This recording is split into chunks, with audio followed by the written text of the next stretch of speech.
All right, welcome back to Car Talks, where I rant, ramble, rave, and word about my thoughts on training, life, and fitness. Thinking about today, the application of speed and what speed training is, and why understanding physiology is important in speed training. Right?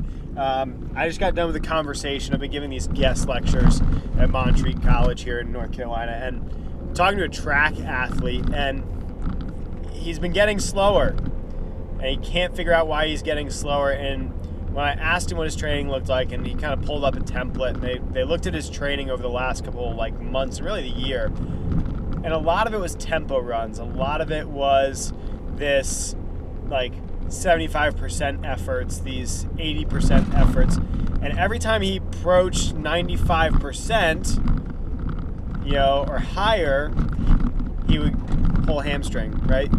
And one of the things that we looked at and really looking at, he was training very, very slow for a sprinter, right? This is a kid that's a 200 meter and 400 meter runner. And he's like, I was faster when I was training during the summer, and I was, on my own and doing all this stuff. He's like, I can't understand it, right? And one of the tough things that we looked at was he's moving very, very slow throughout his training. And he, the reason this conversation came up is because he and his coach weren't seeing eye to eye on training stuff, because he kept getting slower on his coach's training.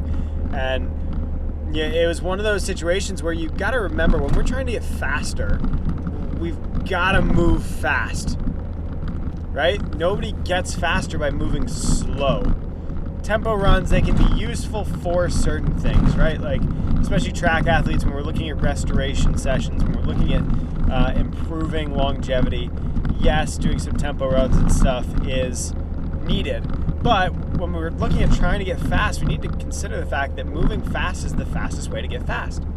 We don't need to move slowly all the time. There are situations when we're looking at restoration, when we're looking at recovery, doing tempo runs, doing some time under tension, or doing some slower movements is, okay, but it shouldn't make up the bulk of our training, right? We want to move fast to get faster, and if we're not doing so, we need to address our training program as a whole. If we're trying to get faster, we need to move fast more frequently. If we're trying to recover, it's okay to do some aerobic work, but power athletes need to produce power. Endurance athletes need to endure more.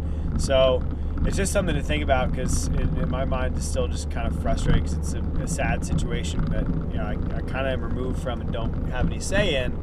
But we need to have that understanding of physiology and what's happening in order to really make the improvements we want. So I don't know. It's just one of those rants I've got going on in my head right now. And until next time, we'll see you in the passenger seat.